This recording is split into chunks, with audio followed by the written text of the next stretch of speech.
میں کہاں تک بات پہنچی تھی؟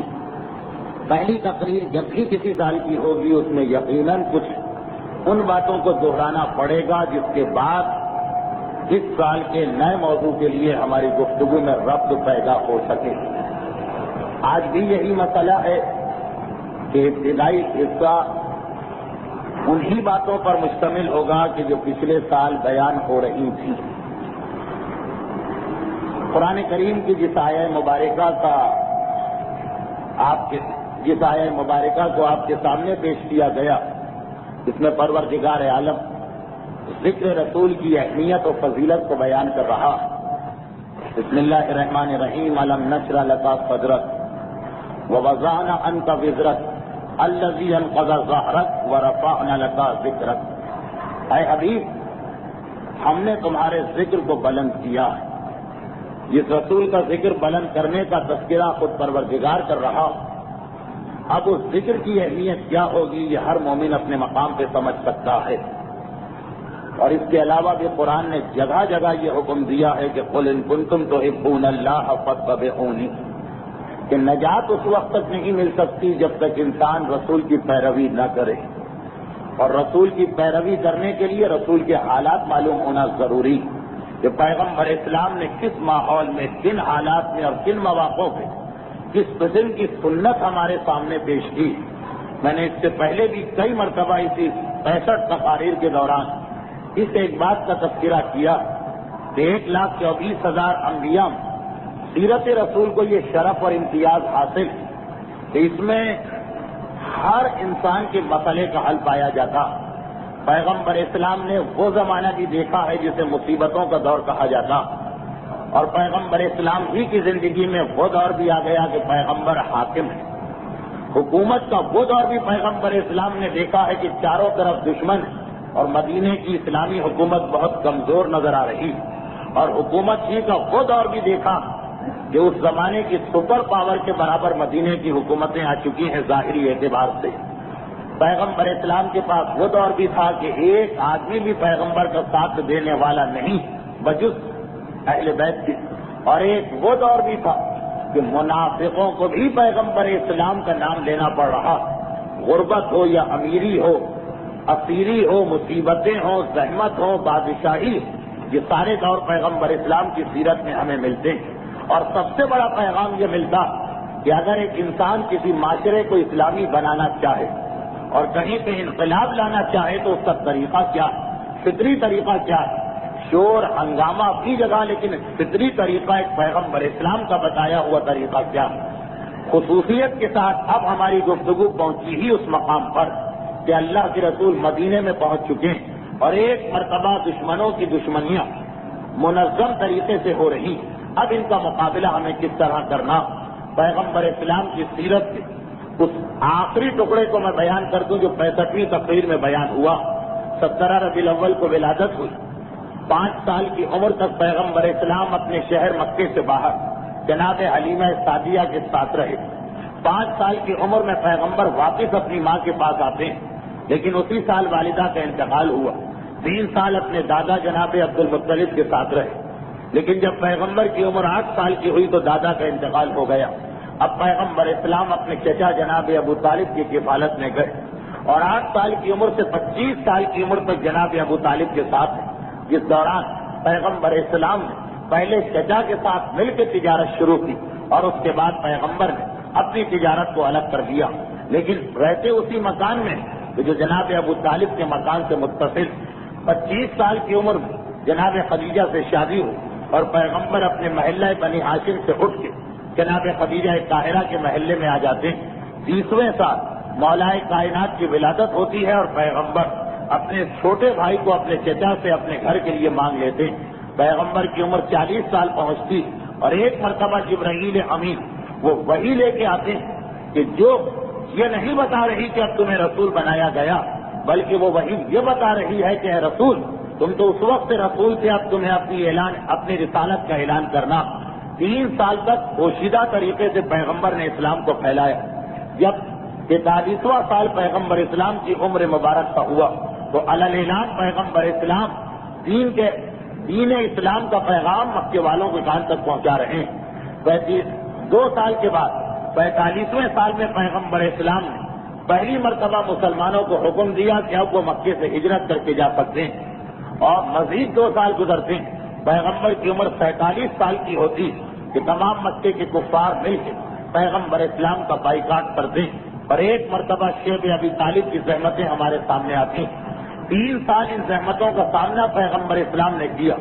پیغمبر اسلام کی عمر 50 سال اور اعلان رسالت کو 10 سال گزرے۔ ایک مرتبہ پیغمبر اسلام شیب ابی طالب سے باہر آئے، 2 بڑے صدموں کا سامنا کیا، اور اس کے بعد معراج کا سفر درپیش ہوا۔ معراج کا سفر، یہ آپ کو یاد ہوگا کہ معراج کے عنوان پر 10 تقاریر ہوئی ہیں ان 65 تقاریر میں۔ معراج کا سفر در حقیقت مدینے کی ہجرت کے لیے تیاری کا اعلان تھا۔ چنانچہ پیغمبر معراج سے واپس آئے اور مسلمانوں کو مدینے کی ہجرت کا پیغام پہنچانے لگے۔ آہستہ آہستہ جس کو موقع ملتا وہ مکے سے ہجرت کر کے مدینے پہنچ جاتا۔ 3 سال ہجرت کے اس طریقہ کار کو گزر گئے، یہاں تک کہ مکہ تمام مسلمانوں سے خالی ہو گئے۔ اب صرف وہ مسلمان مکے میں رہ گئے جن کے لیے کسی وجہ سے ہجرت بالکل ناممکن۔ چنانچہ جب ہجرت کرنے کے قابل تمام مسلمان مکہ چھوڑ کے جا چکے، اب پیغمبر اسلام مکے سے مدینے کی جانب تشریف لاتے ہیں۔ اس دوران جو واقعات پیش آئے یہ ہماری 4 یا 5 تقاریر کا عنوان تھا، بلکہ ہجرت کے عنوان سے 7 تقاریر ہوئی تھی۔ بہرحال ان 7 تقاریر کو بیان کرنے کی ضرورت نہیں۔ جیسے ہی پیغمبر اسلام مدینہ منورہ میں داخل ہوتے اسلامی سال کا آغاز ہو جاتا۔ اب سن ہجری شروع ہوتا، یہ پہلا سال ہے اسلامی، یا پیغمبر اسلام کے مدینے میں آنے سے پیغمبر اسلام کی عمر کا 53 سال ختم ہو چکے ہیں۔ 54واں سال چل رہا، ہجرت کے بعد پہلا سال۔ پیغمبر اسلام نے مدینے میں آتے ہی سب سے پہلے تو ایک اسلامی حکومت کو قائم کیا، تمام مسلمانوں کو ایک مرکز سے جمع کیا، اور مسلمانوں کے علاوہ بھی مدینے کے اندر 2 گروہ اور تھے، ایک اہل کتاب یہودی اور دوسرے بت پرست کافر۔ بت پرست کافر تو رشتے دار تھے انہی مسلمانوں کے جو پیغمبر کے ساتھ ہیں۔ ایک معاہدہ پیغمبر ان کافروں سے کرتے ہیں اور دوسرا معاہدہ یہودیوں سے کیا جا رہا، تاکہ مسلمانی اسلامی سلطنت مسلمانوں کا مرکز جو بن رہا اسے اندرونی خطروں سے محفوظ کیا جائے۔ یہ 2 شہر مدینہ کے رہنے والے گروہ، کافر بھی وہ جو مدینے میں رہتے ہیں، اہل کتاب بھی وہ جو مدینے میں رہتے ہیں، پیغمبر اسلام نے دونوں سے معاہدے کیے، اور ان معاہدوں کے نتیجے ظاہری اعتبار سے مدینے کے اندر ایک مرکز بن گیا۔ جو کافر ہیں وہ تو اپنے معاہدے پہ ثابت قدم رہے، بلکہ کافروں کا مسئلہ تو یہ ہوا کہ وہ آہستہ آہستہ مسلمان بننے لگے، کیونکہ جیسا کہ میں نے عرض کیا کہ مدینے کے کافر وہ ہیں کہ جن میں سے ہر ایک کے خاندان میں کچھ لوگ مسلمان ہو گئے، کچھ لوگ کفر پر ہیں۔ جو کفر پہ باقی انہیں تو ان کے بھائی، بیٹے، والدین، پڑوسی آہستہ آہستہ اسلام کی جانب لا رہے ہیں، مگر یہودی وہ پیغمبر اسلام سے تعاون کرنے کو تیار نہیں۔ پہلے تو پیغمبر اسلام سے معاہدہ کر لیتے، لیکن اس کے بعد جیسے جیسے انہوں نے یہ دیکھا کہ پیغمبر نے ہم سے معاہدہ کرنے کے بعد اب مسلمانوں کو جس انداز سے ترتیب دینا شروع کیا وہ آگے چل کے ہمارے لیے خطرہ بنے گا، اندرونی سازشوں میں لگ گئے۔ یہودیوں کی اس وقت بدقسمتی یہ تھی، یہودیوں کی بدقسمتی یہ تھی کہ جیسے آج حالت ہے ویسے ہی تقریباً اس وقت ان کی حالت جیسے آج یورپ اور امریکہ میں حالت ہے کہ تعداد بہت کم اور ظاہری اعتبار سے ان کے پاس کوئی طاقت نہیں، چنانچہ وہ مجبور تھے۔ مکے کے کافروں کی طرح یہودی کھل کے پیغمبر کے سامنے نہیں آ سکتے، وہ مجبور تھے کہ چھپ کے پیغمبر کے خلاف سازشیں کریں، اور اس کے لیے انہوں نے پہلی کوشش تو یہی کی کہ مدینے کے اندر جو مسلمان ہیں ان کو آپس میں لڑایا جائے۔ اتحاد بین المسلمین جو آج ایک نعرے کے طور پہ ہر مسلمان کے سامنے پہنچا ہوا، یہ مدینے میں پیغمبر اسلام کے قدم رکھتے ہی پہلے سال میں یہ نعرہ سامنے آ رہا، اس لیے کہ جب مدینے میں رسول خدا پہنچے تو اس وقت مدینے میں پہنچنے سے پہلے مسلمانوں کی صرف ایک قسم کی مسلمان، مدینے میں جب مسلمان آئے تو اب مسلمانوں کی 2 قسمیں ہو گئی، ایک وہ مسلمان جو مقامی ہیں اور مدینے کے رہنے والے ہیں، ایک وہ مسلمان جو باہر سے ہجرت کر کے آئے۔ یہودیوں نے پہلے ان کو آپس میں لڑانا چاہا۔ اس قسم کے واقعات سیرت رسول کی 63ویں اور 64ویں تقریر میں آپ کے سامنے پیش کیے گئے، اور جب یہودی اس کے اندر ناکام ہو گئے تو انہوں نے مکے کے کافروں سے رابطہ قائم کیا۔ چنانچہ مکے کے کافروں کو جب یہ اطلاع ملی کہ خود پیغمبر کی شہر میں رہنے والے کچھ لوگ ہمارے ساتھ تعاون کر رہے ہیں، اور اگر ہم پیغمبر کے خلاف میدان میں نکلیں تو وہ بھی پیغمبر کے میدان میں نکلنے کے بعد پیغمبر پر، مسلمانوں پر پشت سے حملہ کریں گے، تو مکے کے کافروں کو اطمینان حاصل ہو گیا۔ اب تک مکے کے کافر مسلمانوں کے خلاف میدان میں قطعاً نہیں نکلے تھے، 14 سال ہو گئے ہیں اسلام کو، لیکن جب یہ پتا چلا کہ خود پیغمبر کے شہر میں ہمارا ساتھ دینے والا ایک گروہ یہودیوں نے جو خط لکھے، ان کی تفصیل بھی اسی سیرت رسول کی گزشتہ تقاریر میں آ چکی ہے، تو اب مکے کے کافروں میں ہمت پیدا ہوئی اور انہوں نے مسلمانوں پہ ایک بڑا حملہ کرنا چاہا۔ یہ ساری کی ساری سازش یہودیوں کی چل رہی۔ اسی دوران یہودیوں نے ایک اور طریقہ بھی اختیار کیا کہ ایک طرف تو اندرونی طور پر، کیونکہ خود یہودیوں میں اتنی طاقت نہیں ہے کہ کھل کے سامنے آئے، اندرونی طور پر پہلے مسلمانوں کو لڑانا چاہا، اس میں ناکامی ہوئی تو خط لکھ کے مکے کے کافروں کو دعوت دی کہ حملہ کرو، اور دوسرا طریقہ یہ اختیار کیا کہ مسلمانوں کو تانے دینا شروع کی۔ شاید آپ کو یاد ہو سیرت رسول کی 7ویں یا 61ویں تقریر میں آیا تھا کہ علم کے اعتبار سے پورے عرب میں یہودیوں سے زیادہ پڑھا لکھا کوئی نہ تھا، کیونکہ بہرحال اپنی تمام خرابیوں کے باوجود یہودیوں کے پاس تورات کتاب تھی، یہودیوں کے علماء اپنی کتاب پر حاوی تھے، یہودی بہرحال ایک صحیح دین کے ماننے والے تھے جن میں انہوں نے تبدیلی کر دی تھی۔ وہ عرب کے کافروں کی طرح جاہل مطلق نہ تھے، بلکہ وہ پڑھے لکھے تھے، ہاں اپنے مفادات کے تحت انہوں نے دین میں تبدیلی کی۔ چنانچہ یہودی علمی اعتراض کرنے لگے، اور مسلمان ابھی ابتدائی مرحلے میں، ابھی پیغمبر اسلام کے اتنا قریب نہیں بیٹھے، خصوصاً مدینے کے مسلمان، ابھی تو رسول آئے ہیں ان کے پاس، ابھی انہوں نے پیغمبر کے علم سے اتنا استفادہ نہیں کیا کہ وہ یہودیوں کے تانوں کا جواب دے سکے۔ چنانچہ ہمیں نظر آتا کہ ابتدائی 3 سال جو مدینے میں گزرے، یہودیوں کے اعتراضات ہوتے رہتے ہیں اور مسلمان پریشانی کے عالم میں مبتلا۔ بس ذہن میں یہ رکھیے گا، کیونکہ اب جو 2-3 واقعات آ رہے ہیں ان کا تعلق اسی چیز سے۔ پیغمبر اسلام کے لیے اب ایک مسئلہ، ایک طرف یہودیوں کی اندرونی سازش کا مقابلہ کرنا، یعنی مکے کے کافر حملے کر رہے اس کا مقابلہ کرنا، منافقین کو یہودی بنا رہے اس کا مقابلہ کرنا، دوسری طرف یہودیوں کے ظاہری حملے کا مقابلہ کرنا کہ جب یہودی کوئی اعتراض کرے اسلام پر تو اب مدینے کے مسلمان اس قابل نہیں ہے کہ اس کا جواب دے، چنانچہ ہر مسلمان یہودی کو لے کے رسول کے پاس آ جاتا، چھوٹے چھوٹے مسائل کا جواب بھی خود پیغمبر کو دینا پڑ رہا۔ ہاں 2-3 سال کے بعد جب پیغمبر اسلام کے اتنے شاگرد مدینے میں ہو گئے پھر یہ مسئلہ ختم ہوا، لیکن ابھی چھوٹا سا مسئلہ بھی مدینے کا مسلمان آ گیا پیغمبر کے پاس کہ اللہ کے رسول یہ ہمارے یہودی پڑوسی نے ایک اعتراض کیا، ہماری سمجھ میں نہیں آ رہا۔ پیغمبر کے وقت کا ایک بڑا حصہ اس کام میں گزر رہا، لیکن اس کے باوجود پیغمبر مدینے میں وہ تمام کام انجام دے رہے ہیں جو ایک اسلامی حکومت کے لیے ضروری۔ مسجد بنائی گئی کیونکہ مسجد مرکز، مسجد نہ تو کبھی بھی اسلامی حکومت قائم نہیں رہ سکتی۔ مسجد بنانے کے بعد مواقعات کا سلسلہ قائم کیا گیا، یعنی مسلمانوں کو آپس میں بھائی بھائی بنایا گیا، اور وہ بھی 2 مواقعات ہوئی ہیں اسلام میں۔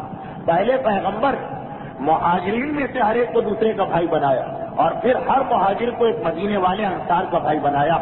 اس کے بعد پیغمبر اسلام فقہی مسائل کو امت مسلمہ کے سامنے پیش کرنا شروع کیا، جس کے نتیجے میں وہ نمازوں کی رکعتیں بڑھی۔ یہ سارے واقعات پہلے بیان ہو چکے، اور اسی دوران 1 سال جب گزر گیا اذان اور اقامت کا حکم آ گیا، اس لیے کہ مسجد تو بن گئی، مرکز تو بن گیا، لیکن مسجد میں لوگوں کو جمع کیسے کیا جائے، چنانچہ اذان اور اقامت کا حکم آیا۔ اس کی پوری تاریخ 64ویں تقریر میں آپ کے سامنے آ چکی، لیکن جیسے ہی مکے کے کافروں کو یہ 2 اطلاعات ملی، ایک تو وہی کہ یہودی ہمارا ساتھ دینے کو تیار، اور دوسری اطلاع یہ ملی کہ بہت طاقتور ہوتے جا رہے ہیں مسلمان، مسجد بن گئی، اذان ہونے لگی، نماز جماعت کا سلسلہ شروع ہو گیا۔ اب مکے کے کافر گھبرائے اور وہ پہلی مرتبہ فوج لے کے پیغمبر کے خلاف میدان میں آئے۔ ہماری جو آخری تقریر تھی پچھلے سال کی 65ویں، اس میں یہاں تک بات پہنچی کہ پیغمبر اسلام 1 سال مدینے میں ابتدائی تیاریوں میں گزرا، لیکن جیسے ہی دوسرا سال داخل ہوتا اب مکے والوں کے حملے شروع ہو گئے، یہاں تک کہ بدر کی لڑائی ہمارے سامنے آئی۔ لیکن بدر کی لڑائی سے پہلے 6 چھوٹی چھوٹی لڑائیاں اور ہو چکی۔ ان 6 میں سے 3 غزوے تھے اور 3 سریے تھے۔ غزوہ جس میں رسول خدا خود جائے، سریہ جس میں رسول خدا کسی اور کو بھیجے، تو 6 چھوٹی چھوٹی لڑائیاں ہوئی۔ 7ویں لڑائی بدر کی لڑائی تھی، جو عام طور پہ یہی مشہور کہ کفار اور مسلمانوں کے بیچ میں یہ سب سے پہلی لڑائی، لیکن یہ سب سے پہلی بڑی لڑائی تو ہے۔ اس سے پہلے بہرحال 6 مرتبہ مسلمانوں اور کافروں کا میدان جنگ میں مقابلہ ہو چکا۔ اچھا، اب اس سے پہلے کہ ان مقابلوں کی تفصیل بتائی جائے، تاریخ اسلام کے ایک اور مسئلے کو آپ کے سامنے پیش کر دیا جائے، جو اگرچہ کوئی بہت اہم بات نہیں، لیکن جب ہم واقعات کو بیان کر رہے ہیں تو یہ واقعہ بھی آ جائے۔ مسلمانوں کے مدینہ پہنچنے کے بعد ابھی آپ نے سنا کہ یہودی ایک طرف کافروں کو دعوت دے رہے ہیں، دوسری طرف مسلمانوں کو تانے دے رہے ہیں۔ پہلا تانا تو یہ ملا تھا کہ مسلمان مدینے کے موسم کا مقابلہ کر ہی نہ سکیں گے، مر جائیں گے، لیکن یہ تانا یہودیوں نے نہیں دیا، یہ تانا مکے کے کافروں نے دیا۔ اس کی تفصیل آ چکی ہے پچھلے سال کی تقاریر میں کہ پھر پیغمبر نے دعا مسلمانوں کو بتائی، اور وہ جو تانا دیا گیا کہ تم مدینے جا تو رہے لیکن وہاں کے موسم کا مقابلہ نہیں کر سکو، یہ تانا صحیح بھی ثابت ہونے لگا جب تقریباً سارے مسلمان مدینے پہنچ کے بیمار پڑ گئے۔ پھر پیغمبر نے بخار کی ایک دعا بتائی، وہ آپ سن چکے ہیں۔ یہ تانا تو کافروں نے دیا، مکے والوں نے مسلمانوں سے کہا ہمیں چھوڑ کے جا رہے ہو، تم اس مصیبت میں مبتلا ہو جاؤ۔ ایک تانا یہودیوں نے دیا کہ جیسے ہی مسلمان مدینے میں پہنچے اور اسلامی سلطنت قائم ہوئی، یہودیوں نے تانا دیا کہ آ تو گئے ہو مسلمان، لیکن بس یاد رکھو کہ اسلام کو یہی مدینے میں ختم ہونا۔ اور کہا یہ کہ ہم نے ایک ایسا عمل پڑھا، یہودی جو کہ ایک بہرحال اہل کتاب تھے، یعنی ایک سچے مذہب کے ماننے والے تھے، جس کو خود انہوں نے بگاڑ دیا، اس لیے جادو ٹونے کی بات تو نہیں، یہ کہا کہ ہم نے ایک عمل پڑھا، اور اس عمل کے نتیجے مسلمانوں کے یہاں کوئی اولاد نرینہ نہیں ہوگی، یعنی کوئی لڑکا پیدا نہیں ہونے پائے گا، لڑکیاں بے شک پیدا ہوتی رہیں گی۔ عرب کا پورا معاشرہ لڑکے سے باپ کی نسل چلتی ہے، اس تصور کے اوپر یہ تانا دیا گیا۔ اب یہ جو تانا یہودیوں نے دیا، اور یہودی پڑھے لکھے، ان کے پاس ایسے علم ہیں جو مدینے والوں کے پاس نہیں، چنانچہ مدینے کے لوگ واقعاً اس تانے کی وجہ سے پریشان ہو گئے، جس کا نتیجہ یہ نکلا کہ جتنی کتابیں بھی سیرت رسول کے بارے میں لکھی جاتی، سب میں فہرست دی جاتی کہ یہودیوں کے اس تانے کے بعد سب سے پہلا بچہ مسلمانوں میں کون پیدا ہوا جس پر مسلمانوں نے خوشی منائی۔ البتہ یہ جو تانا دیا یہودیوں نے، یہ تانا سب مسلمانوں نے اس کو سنجیدگی سے نہیں لیا۔ جو پڑھے لکھے سمجھدار مسلمان تھے انہوں نے تو اس کو مذاق میں اڑا دیا، لیکن کچھ ابھی کمزور یا جن کی معرفت مکمل نہیں، وہ بڑے پریشان ہو گئے۔ انتظار ہونے لگا، ربیع الاول میں پیغمبر مدینے میں آئے، ربیع الاول میں یہ تانا دیا گیا۔ ربیع الاول کا مہینہ ختم ہوا، ربیع الثانی کا مہینہ آیا، ربیع الثانی کا مہینہ ختم ہوا، جمادی الاولیٰ کا مہینہ آیا۔ ایک مرتبہ اطلاع ملی کہ بشیر فزرجی جو مدینے کے ایک صحابی رسول، ان کے گھر میں نعمان کی ولادت ہوئی۔ نعمان ابن بشیر، یہ مدینے کے رہنے والے مقامی آدمی کے گھر میں پہلا بچہ پیدا ہو رہا، تو نعمان ابن بشیر کو تاریخی اعتبار سے ایک فضیلت مل رہی۔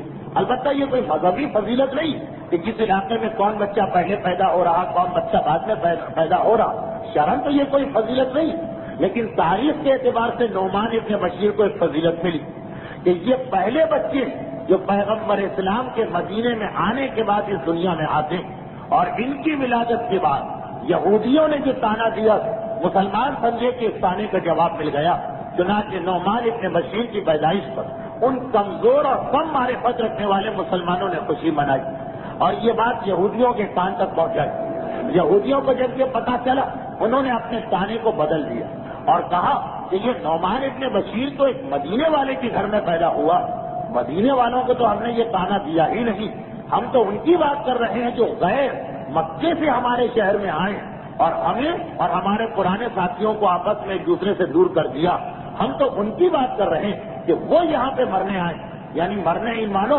کہ وہ مر کے چلے جائیں گے، ان کی اولاد ہی نہیں ہوگی، ان کا نام و نشان مٹ جائے گا۔ اب یہ جو اپنا تانا بدلا، پہلے تانا تو یہ تھا کہ مسلمانوں کے یہاں کوئی بچہ نہیں ہوگا، اب کہا کہ نہیں، مسلمانوں سے ہماری مراد ہے مہاجر مسلمان جو باہر سے ہمارے شہر میں داخل ہوئے۔ اب ایک مرتبہ پھر وہ جو کم معرفت رکھنے والے مسلمان ہیں وہ پریشان ہو گئے۔ البتہ یہ کوئی ایسا پروپیگنڈا ہی نہیں ہے کہ جس میں کوئی جان ہو، لیکن بہرحال جب دشمنوں کا غلبہ ہوتا تو چھوٹی چھوٹی بات بھی آدمی کو بہت بڑی لگنے لگتی۔ چنانچہ اب لوگ اور پریشان کہ ہاں اتنے مہینے گزر گئے اور اب تک کسی مہاجر کے یہاں کسی کی پیدائش نہیں ہوئی۔ کہ ایک مرتبہ چند مہینوں کے بعد یہ جماعت الاول کا واقعہ، جماعت الثانی گزر گیا، کوئی اطلاع نہیں آئی۔ رجب کا مہینہ گزرا، کوئی اطلاع نہیں آئی۔ شعبان کا مہینہ گزرا، رمضان کا مہینہ گزرا، یہاں تک کہ شوال کا مہینہ آ گیا۔ شوال کے مہینے میں عبداللہ ابن زبیر کی ولادت ہوئی۔ عبداللہ ابن زبیر یہ تاریخ اسلام میں آگے چل کے ان کا نام بہت نمایاں طور پہ آتا۔ یہ وہی شخصیت جنہوں نے کربلا کے واقعے کے بعد امام مظلوم کے خون کو استعمال کرتے ہوئے اپنی حکومت قائم کرنا چاہی۔ بہرحال عبداللہ ابن زبیر یہ حضرت ابو بکر کے نواسے ہیں، جناب عائشہ کے بھانجے، جناب عائشہ کی بڑی بہن جناب اسما جن کی شادی پیغمبر کے بھوپی ذات بھائی زبیر سے ہوئی، ان کے بیٹے ہیں۔ یہ مہاجرین میں پہلے بچے، پہلے لڑکے جن کی ولادت ہوئی۔ جب یہ دو ولادتیں ہو گئی انصاریوں میں، انصاری یعنی مدینے کے مقامی باشندے، مہاجرین یعنی جو مکے سے آئے، دونوں میں ایک ایک بچے کی ولادت ہو گئی۔ اب یہودیوں کا یہ تانا مر گیا، ختم ہو گیا، مٹ گیا، لیکن ان دو بچوں کے نام تاریخ اسلام میں آ گئے۔ البتہ یہ تو خود بخود آپ پر واضح ہو گیا ہوگا، بتانے کی ضرورت نہیں کہ جناب عبداللہ ابن زبیر بھی مدینے میں پیدا بے شک ہوئے، لیکن ان کی والدہ جناب اسما وہ مکے سے حاملہ تھی، 3 مہینے کا حمل تھا، پھر اس کے بعد ولادت یہاں ہوئی۔ اسی سال اب جب علماء نے فہرست بنانا شروع کر دی یہودیوں کے اس تانے کی وجہ سے، تو اسی سال 2 اور بچوں کے نام اس فہرست میں آ گئے۔ یعنی جو پہلا سال مدینے میں ختم ہوا تو 4 بہت نمایاں نام ہمارے سامنے آ رہے ہیں۔ ایک نعمان ابن بشیر کا، بعض علماء کہتے ہیں یہ وہی نعمان ابن بشیر جو بعد میں قافلہ اہل بیت کو لے کے واپس آئے۔ بہرحال دوسرا عبداللہ ابن زبیر کا نام، تیسرا نام جو اسی سال بچہ پیدا ہوا جناب مختار کا، مختار ابن ابی عبیدہ ثقفی جو بعد میں قاتلان امام مظلوم سے انتقام لے رہے ہیں، ان کو بھی یہ شرف حاصل، البتہ تاریخی شرف کہ وہ پہلے سال پیدا ہوئے، پہلے سال میں۔ اور چوتھا نام آتا تاریخ اسلام کی ایک انتہائی بدترین شخصیت کا، یعنی زیاد۔ زیاد کہ جو ابن زیاد کا باپ ہے اور نسبی اعتبار سے بھی باپ ہے اور کارناموں کے اعتبار سے بھی اس کو باپ ہی سمجھیے آپ۔ یہ زیاد وہ کہ جس کے باپ کا کسی کو پتہ نہیں تھا، سمیہ نامی ایک کنیز کے بطن سے پیدا ہوا اور بعد میں پھر اس کو بڑی اہمیت دی گئی اور اس سے زیادہ تفصیل بیان کرنا مناسب نہیں۔ بہرحال زیاد کہ جو خود اپنے مظالم کے اعتبار سے بھی اتنا زیادہ کہ بعض لوگ کہتے ہیں کہ ابن زیاد کربلا کے واقعے میں جو حصہ لیا وہ تو خیر دنیا کا سب سے بڑا گناہ، اس کے علاوہ ختم ہو گیا۔ مگر اس کے فوراً بعد یہودیوں نے ایک اور تانا مسلمانوں کو دینا شروع کر دیا۔ اس تانے کے نتیجے میں بھی تاریخ کا ایک بہت بڑا واقعہ پیش آیا۔ البتہ وہ واقعہ بعض علماء کہتے ہیں رجب میں پیش آیا اور بعض علماء کہتے ہیں کہ شوال میں پیش آیا۔ چنانچہ اس واقعے کو بیان کرنے سے پہلے بیچ میں ایک اور واقعے کا تذکرہ کیا جا رہا۔ ابھی ترتیب ذہن میں رکھیے گا، یہودی ایک طرف تانے دے دے کے مسلمانوں کو پریشان کر رہے ہیں، چنانچہ یہودیوں کا ایک تانا تو ختم ہو گیا، اب انہوں نے ایک اور تانا دینا شروع کیا۔ اچھا دوسرا تانا ابھی سن لیجئے، اس کی تفصیل بعد میں، کہ یہ مسلمان ایک نئے مذہب کو بنا کے بیٹھے ہیں اور یہ بیچارے اس قابل بھی نہیں کہ ان کے پاس ان کا کوئی قبلہ ہوتا، یہ ہمارے قبلے سے کام چلا رہے۔ ایک تانا بنایا انہوں نے، یہ آپ کے علم میں ہے، اس سے پہلے کی کئی تقاریر میں یہ بات آئی کہ جس وقت اسلام میں نمازیں واجب ہوئی تو اس وقت قبلہ بنایا گیا بیت المقدس کو۔ جب تک کہ مسلمان مکے میں تھے، مکے والوں کے لیے کوئی بڑا مسئلہ نہیں ہوا، کیونکہ مکہ شہر ایسی جگہ کہ وہاں سے آپ اس طرح رخ کر سکتے ہیں کہ کعبہ بھی آپ کے سامنے رہے اور بیت المقدس بھی آپ کے سامنے رہے۔ مدینے آنے کے بعد ایک بڑا مسئلہ ہو گیا کہ اب بیت المقدس کی طرف رخ کرتے ہیں تو کعبہ پیٹ پہ چلا جاتا، اور بیت المقدس یہودیوں کا اہم ترین مقام، وہ سمجھتے ہیں کہ یہ ہماری جاگیر، چنانچہ بار بار مسلمانوں کو تانا دے رہے ہیں کہ نیا دین بنا لیا، نیا رسول لے کے آ گئے، نئی کتاب لے کے آ گئے، تورات کو چھوڑ کے قرآن، مگر قبلہ تمہیں کوئی نیا نہیں مل سکتا، قبلہ تمہیں ہم ہی سے لے کے کام چلانا پڑ رہا۔ جیسا کہ میں نے کہا کہ بہت سے ایسے اعتراضات ہوتے ہیں کہ اگر وقت نکلنے کے بعد آپ اس پر غور کریں تو ہنسی آ جاتی ہے کہ یہ بھی کوئی اعتراض ہے، لیکن جب کسی انسان کو کسی اس ماحول میں رہنا پڑ رہا تو وہی اعتراض بہت بڑا اعتراض بن جاتا۔ اب مسلمانوں کے لیے یہ اعتراض بہت بڑا اعتراض تھا کہ یہ کیا ہو رہا، یہودی ہمیں ایسا تانا دے رہے ہیں، یعنی یہودی ثابت یہ کرنا چاہ رہے تھے کہ تمہارا دین ناقص ہے اور تمہارا دین ہمارے دین کے پیچھے پیچھے چلنے والا، اصل اہمیت ہمارے دین کو ہے۔ یہ تانا دیا گیا مسلسل، بعض علماء کہتے ہیں 13 مہینے، بعض کہتے ہیں 17 مہینے، بعض کہتے ہیں 19 مہینے۔ پیغمبر ربیع الاول میں مدینے میں تشریف لائے، ربیع الاول، ربیع الثانی، رجب، شعبان، یعنی 16 مہینے تو تمام علماء متفق ہیں کہ یہ تانا دیا گیا۔ مسلمان اس تانے کو برداشت کر رہے ہیں، یہاں تک کہ اگلے سال کا رجب کا مہینہ آ گیا اور اس تانے کا خاتمہ ہو گیا، لیکن اس سے پہلے کیسا گیا اور یہ تو یہودیوں کی بیرونی سازش، تانوں پہ تانے دی جاؤ، مسلمانوں کو پریشان کرو۔ اندرونی سازش کے نتیجے میں حملے ہو رہے ہیں مدینے کے اوپر۔ 3 لڑائیاں ایسی ہوئیں کہ جس میں پیغمبر کو خود جانا پڑا، غزوہ بوات، غزوہ عشیرہ اور غزوہ بدر اولا۔ یہ وہ بڑی لڑائی نہیں، بدر پہ ایک چھوٹی لڑائی بھی ہوئی، البتہ یہ تینوں لڑائیاں نہیں ہوئی۔ مکے کے کافر اپنا لشکر لے کے آئے، پیغمبر اپنا لشکر لے کے گئے، کافروں نے لشکر دیکھا، بھاگ کھڑے ہوئے، یعنی پیغمبر لشکر تیار کر کے گئے، جنگ کی نوبت نہیں آئی۔ یہ تو 3 وہ لڑائیاں تھیں جس میں رسول خود گئے۔ 3 ایسی جنگیں تھیں جس میں پیغمبر نے اپنے صحابیوں کو بھیجا، جس میں ایک میں جناب حمزہ گئے تھے، ایک میں عبداللہ جہش گئے تھے۔ عبداللہ جہش جو گئے تھے، اب ذرا سے خشک بات لیکن بڑی اہم، اور اس سے آج کل کے بہت سے اعتراضات کا جواب بھی آپ کو مل جائے گا، ذرا توجہ سے سنیے گا کہ اب مکے کے کافروں کی چھوٹی چھوٹی فوجیں آ رہی ہیں مسلمانوں کے پیچھے۔ کسی نے مسلمانوں کے جانوروں پہ حملہ کیا، کوئی مدینے کے قریب آیا، کھیتوں میں آگ لگا کے چلا گیا، کسی نے مسلمان کو اکیلا پایا، اسے لوٹا اور واپس چلے گئے۔ تو اس کے نتیجے میں 6 مرتبہ اسلامی لشکر مدینے سے نکلا ان کا مقابلہ کرنے کے لیے۔ 3 مرتبہ خود پیغمبر نکلے، لیکن کفار تم دبا کے بھاگے اور لشکر اسلام بغیر لڑے واپس آ گئے۔ 3 مرتبہ پیغمبر نے اپنے صحابیوں کو بھیجا، ان میں سے بھی 2 مرتبہ یہی ہوا کہ کافروں کی ہمت نہ بڑھی مقابلے کی۔ تو بدر سے پہلے کی جو 6 لڑائیاں ان میں سے 5 میں جنگ نہیں ہوئی، بس جیسے ہی اسلامی لشکر آتا ہے کافر واپس چلے جاتے ہیں۔ لیکن جو 6واں اور آخری لشکر پیغمبر نے بھیجا، جس کے فوراً بعد بدر کی لڑائی، اس میں ایک عجیب واقعہ پیش آ گیا۔ پچھلے سال 65ویں تقریر کے آخر میں یہ بات آئی تھی لیکن نامکمل رہ گئی۔ اب آپ اس کو پورا واقعہ سن لیجیے کہ 6ویں اور آخری لڑائی، جس کے فوراً بعد بدر کی لڑائی مسلمانوں کو لڑنا پڑی، یہ جو 6ویں اور آخری لڑائی تھی، اس میں بھی پیغمبر خود نہیں گئے تھے، اپنے پھوپھی زاد بھائی عبداللہ کو بلایا تھا، عبداللہ جہش۔ یہ کون شخصیت ہے؟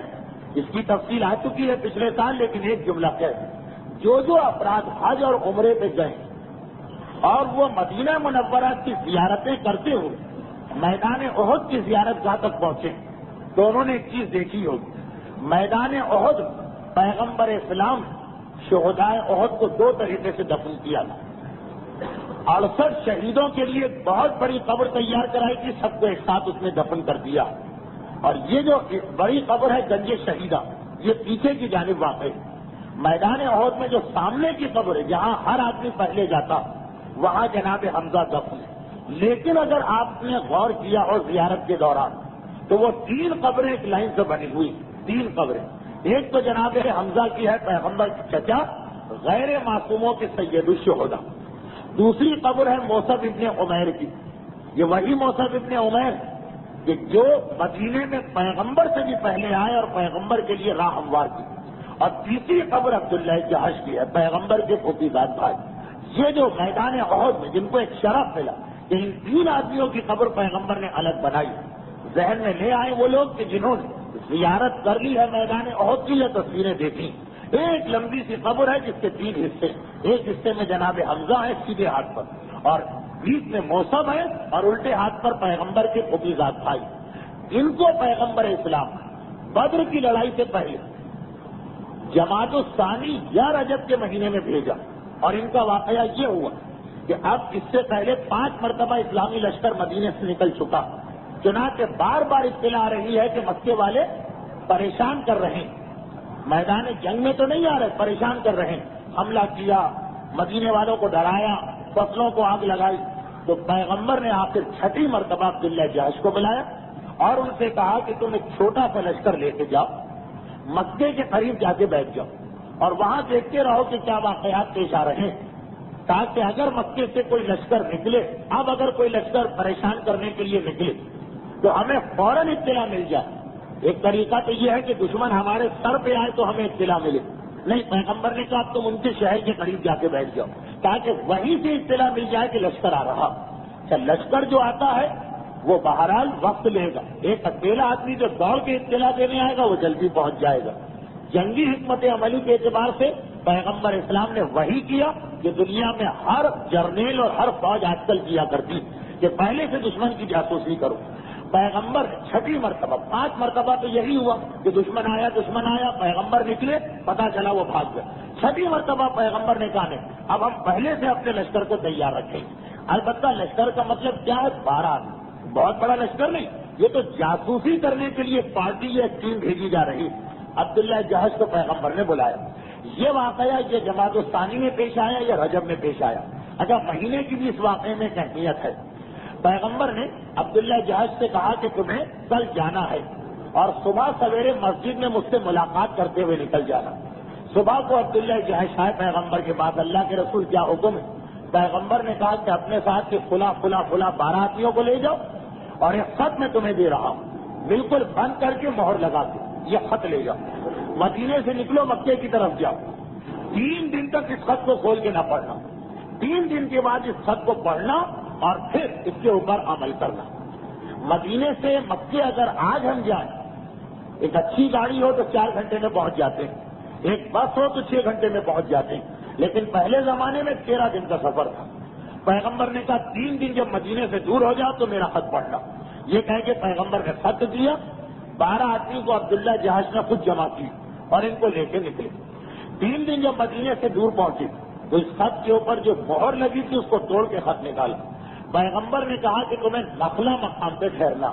نخلا مکے کے بالکل قریب ایک جگہ, وہاں جا کے ٹھہرنا اور صرف یہ دیکھنا ہے کہ مکے کے کافر کیا کر رہے ہیں اور ان کی اطلاع مجھے پہنچانا.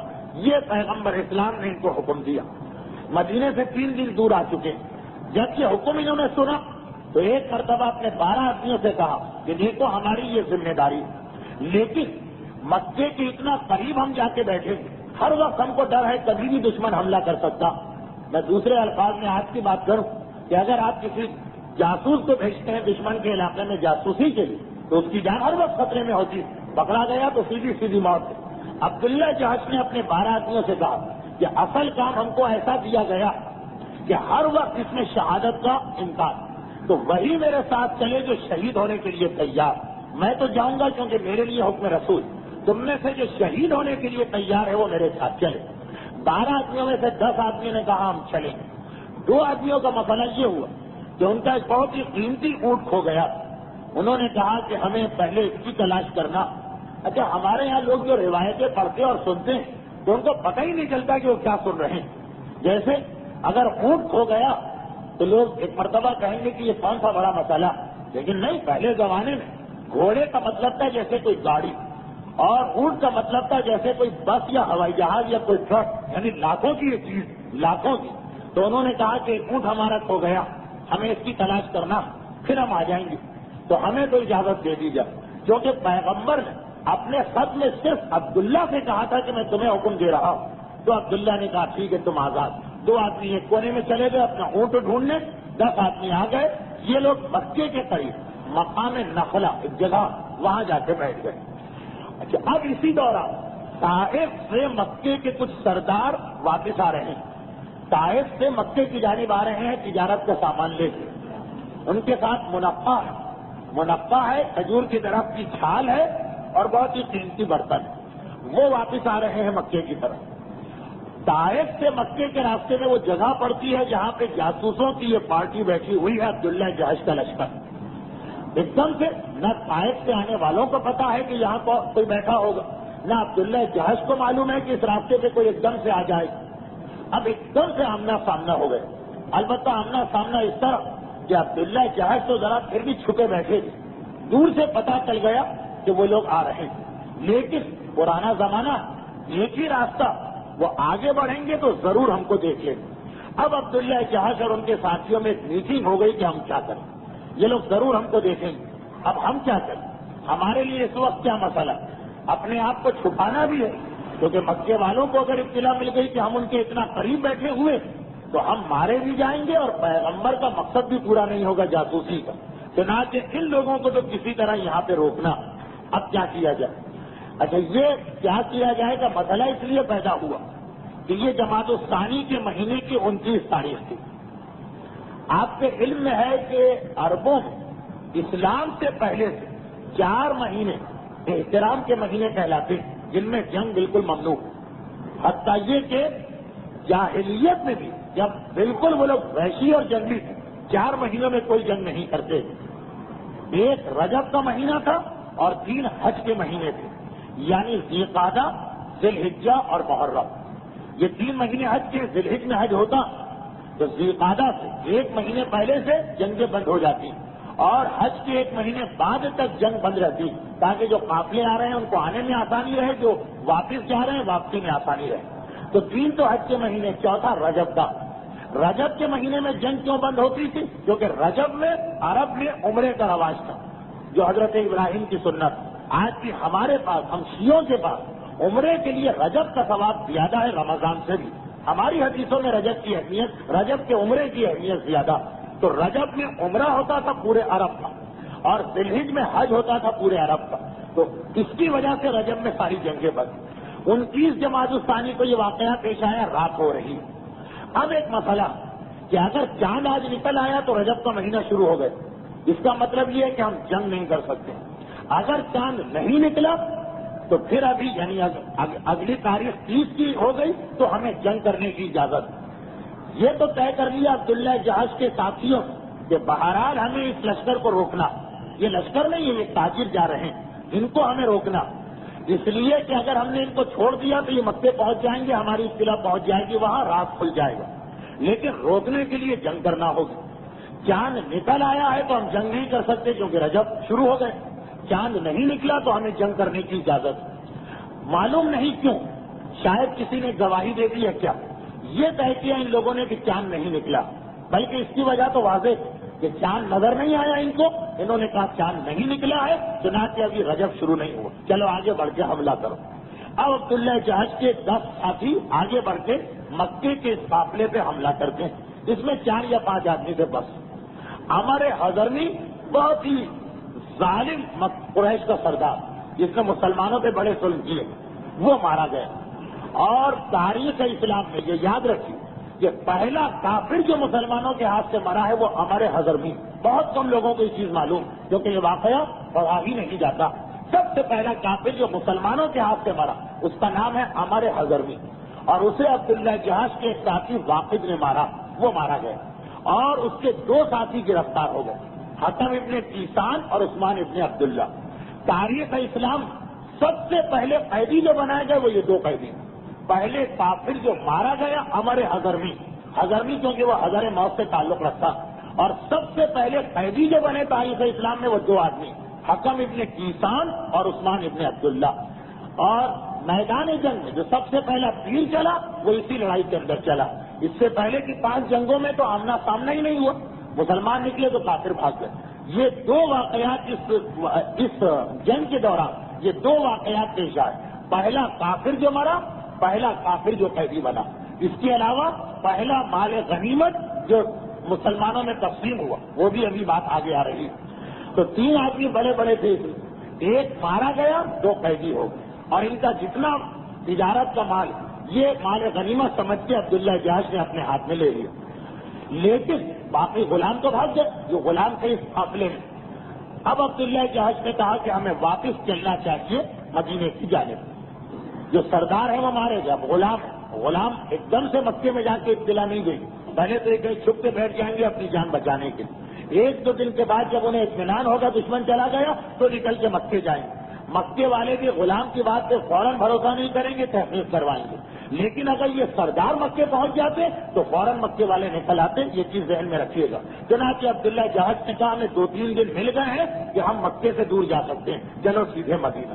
یہ لوگ سیدھے مدینے میں آئے، مدینے پہنچے تو راستے میں عبداللہ جہش نے کہا کہ ہم مال غنیمت رسول کو دیں گے، قیدی رسول کو دیں گے۔ مدینے پہنچے تو اطلاع ملی کہ ہم سے غلطی ہو گئی، وہ جماعت الثانی کا مہینہ نہیں تھا، اس رات کو چاند ہو گیا تھا، ہم نہیں دیکھ پائے، یعنی ہم نے جو لڑائی لڑی ہے وہ رجب کے مہینے میں لڑی۔ مدینے پہنچے تو یہ اطلاع ملی کہ چاند ہو گیا تھا، ہم نہیں دیکھ پائے۔ جیسے کراچی میں کتنی مرتبہ ایسا ہوتا، تو ہم غلطی سے اسے 30 تاریخ سمجھ رہے تھے، اصل میں وہ پہلی رجب تھی۔ پہلی رجب کا مطلب یہ کہ ہم نے اس مہینے میں لڑائی لڑی جو مسلمانوں کے نزدیک بھی قابل احترام ہے اور کافروں کے نزدیک بھی قابل احترام ہے۔ اب مدینے آئے تو یہ بہت بڑا مسئلہ بن گیا۔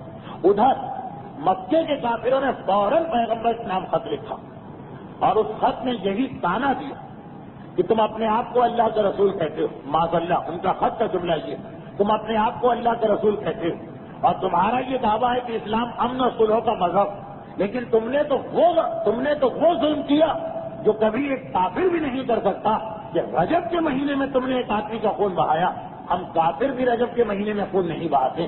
یہ تانا لکھ کے دیا پیغمبر اسلام کو، خط آ گئے۔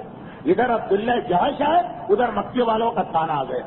پیغمبر کو خط دیا اور اسی قاصد نے جو پیغمبر کے نام خط لے کے آیا، مدینے کے عام آدمیوں میں گھوم پھر کے یہ بات پھیلانا شروع کر دی کہ دیکھو یہ کیسا اسلام کہ جو ایک جاہل اور کافر آدمی بھی جس کا احترام کرتا، رسول کے ساتھیوں نے اس کا احترام نہیں کیا، اس نے اپنا پروپیگنڈا شروع کر دیا۔ تو پیغمبر کے پاس خط پہنچا، لیکن عام مسلمانوں اور یہودیوں اور کافروں کو بھی اطلاع مل گئی جو مدینے میں رہتے ہیں۔ اب جو عبداللہ جہش یہاں آئے تو یہاں کا ماحول ان کے خلاف ہے۔ وہ تو بڑے خوش پہنچے کہ ہم نے راہ خدا میں جہاد کیا، ایک کافر کو واصل جہنم کیا، کافروں کے 2 بڑے سردار پکڑ کے لائے، ہمارا تو استقبال ہوگا۔ وہاں تو بالکل الٹا ماحول، جیسے ہی مدینے میں قدم رکھا، اگر کوئی مسلمان ملے تو وہ یہی کہے، اگر کوئی یہودی ملے تو وہ یہی کہے، اگر کوئی کافر ملے تو وہ یہی کہے کہ دیکھو تم نے تو وہ غضب کیا ہے جو جاہلیت میں بھی کوئی نہیں کرتا۔ اب عبداللہ جہش پریشان، اور مدینے کا ماحول ایسا بن گیا کہ پیغمبر اسلام بھی اس وقت خاموش ہے۔ عبداللہ جہش پہنچے مسجد النبوی میں، پتہ نہیں کتنے تانے راستے میں سنے، مسجد النبوی میں پہنچے، اللہ کے رسول یہ قیدی ہیں، یہ مال غنیمت۔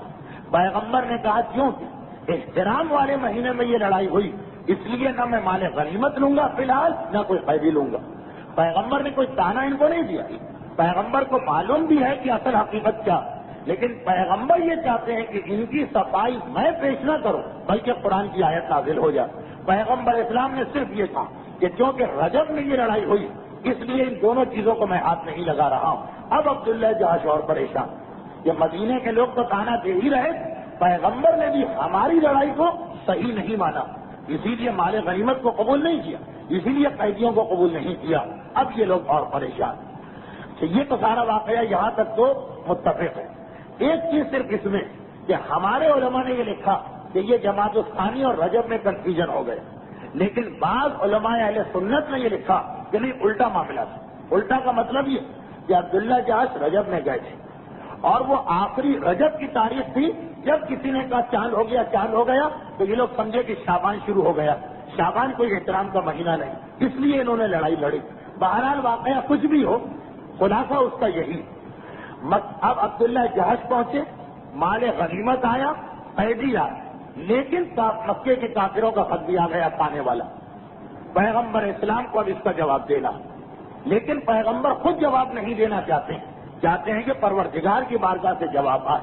اس کی جو مصلحتیں ہیں وہ اپنے مقام پر، لیکن اس کا سب سے بڑا فائدہ یہ بنا جب ایک ایسا اصول ہمارے سامنے آ گیا جسے کوئی نہیں جھٹلا سکتا، کیونکہ اگر حدیث میں کوئی چیز آتی ہے تو لوگ اس کو مشکوک کر دیتے ہیں۔ قرآن کی ایک آیت بنی، یہ آیت آج بھی ہمارے کام آتی، اس لیے کہ خصوصاً ایران کے اسلامی انقلاب کے بعد جو جنگ ہو رہی تھی کتنی مرتبہ یہ تانے ملے، لیکن ایک مرتبہ دیکھیے عبداللہ جہش اپنی جگہ شرمندہ، سورہ بقرہ کی آیت نمبر 214 نازل، یسألونک عن الشہر الحرام قتال فیہ، یہ بہت ہی اہم آیت ہے، قرآن کی ہر آیت اہم، لیکن کن حالات میں کہ جب یہ تانا دے دیا جاتا، اب دیکھیے اصول، یسألونک عن الشہر الحرام قتال فیہ، اے رسول لوگ تم سے آ کے سوال کر رہے ہیں، اور یہی آیت پیغمبر نے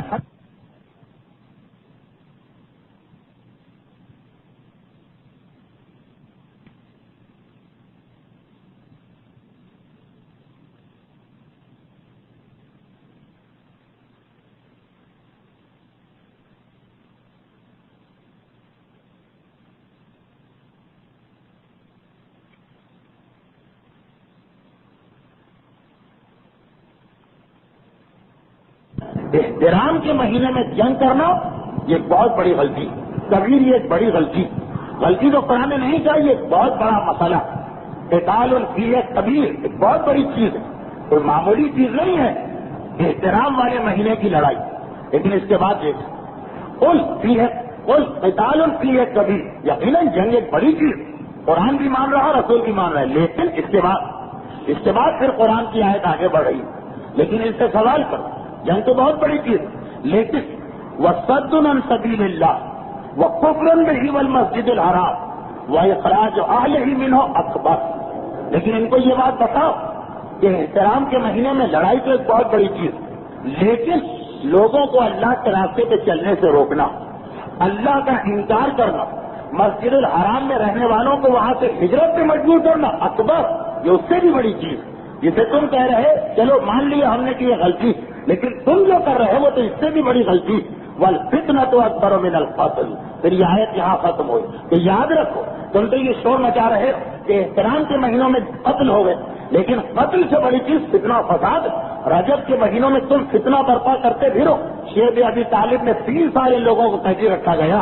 جو 13 سال مکے کے مہاجرین پر مظالم ہوئے اس میں کبھی بھی ایسا نہیں ہوا کہ رجب میں مظالم بند کر دیے گئے، نہیں، فتنہ اور فساد برپا کرنا تو ٹھیک اور قتل کرنا برا، قتل نہیں، والفتنة أكبر من القتل، فتنہ قتل سے بڑی چیز ہے۔ تم ماہ احترام کے مہینوں میں لوگوں کو اللہ کے راستے پہ چلنے سے روکو، وہ کچھ نہ ہو، تم احترام کے مہینے میں کفر اختیار کرو، وہ کچھ نہ ہو، تم احترام کے مہینے میں مسجد الحرام کے رہنے والوں کو حج اور عمرے سے روک دو، وہ کچھ نہ ہو، تم احترام کے مہینوں میں فتنہ برباد کرو، کچھ نہ ہو، اور اگر اس کا جواب دیا جائے تو کہو کہ یہ تو بہت بڑی چیز ہو گئی، یہ تو بہت بڑا گناہ ہو گیا۔ لیکن قرآن کیا جواب دے رہا کہ ٹھیک ہے بعض چیزیں ایسی ہیں کہ بہت بری لگتی، لیکن یہ بھی تو دیکھو کہ یہ ری ایکشن یا رد عمل ہوا کیوں ہے، تم نے کیا غلطی کی ہے جس کے بدلے میں ہمیں احترام والے مہینے میں جنگ کرنا پڑ رہی، اپنی غلطی کو تو دیکھو۔ دیکھیے قرآن کی آیت کا ترجمہ کہ قل قتال فیہ اکبر، کبھی کہہ دو کہ ہاں جنگ تو ایک بہت بڑی چیز ہے، لیکن وصد عن سبیل اللہ وکفر بہ والمسجد الحرام واخراج اہلہ منہ اکبر والفتنة اکبر من القتل، لیکن جنگ جتنی بڑی خرابی بھی ہو جنگ کرنا، لیکن یاد رکھو کفر اس سے بڑی خرابی ہے، راہ خدا پہ چلنے سے لوگوں کو روکنا اس سے بڑی خرابی ہے، مسجد الحرام کا راستہ بند کر دینا اس سے بڑی خرابی ہے۔ خلاصہ یہ ہے کہ قتل سے بڑی خرابی فتنہ ہے، انہوں نے قتل کیا ہے تو فتنہ برپا کر رہے ہو، یہ قرآن نے جواب دیا۔ اور اگر آپ کو وہ اعتراضات یاد ہو کہ ایران کے اسلامی انقلاب اور ایران کی اسلامی حکومت اور ایران کے اس رہبر پر کہ جو تمام دنیا کے مستضعفین کا رہبر تھا، اس پر جو اعتراضات کیے جا رہے تھے، جب لڑائی چھیڑ دی کسی اور نے، آغاز کسی اور نے کیا، جواب دیتے وقت جو اعتراضات کیے گئے، سب کا خلاصہ اس ایک آیت کے اندر موجود ہے جو سورہ بقرہ کی 214ویں آیت ہے۔ جیسے ہی آیت نازل ہوئی، مدینے کے مسلمانوں کے لیے یہ مسئلہ بالکل واضح ہو گیا، عبداللہ جہاز کو مبارکباد ملنے لگی، پیغمبر اسلام نے کہا قیدیوں کو بھی میرے پاس لے کے آؤ، مال غنیمت بھی میرے پاس لے کے آؤ، مال غنیمت پیغمبر اسلام نے لیا، ایک حصہ بیت المال کے لیے رکھا، باقی مجاہدین پہ تقسیم کر دیا گیا، قیدی بھی بلائے گئے۔ اب یہ قیدی مسجد النبوی میں لائے جا رہے ہیں کہ اسی دوران مکے کے کافروں کا ایک نمائندہ مدینے میں آ گیا اور کہا کہ یہ جو ہمارے 2 آدمی قیدی بنے، ہم ان کو آزاد کرانے آئے ہیں، ہم ان کو رہا کرانے آئے، جو بھی اس کا فدیہ اور پیسہ آپ کو چاہیے لے لیجیے اور ان کو آزاد کیا جائے۔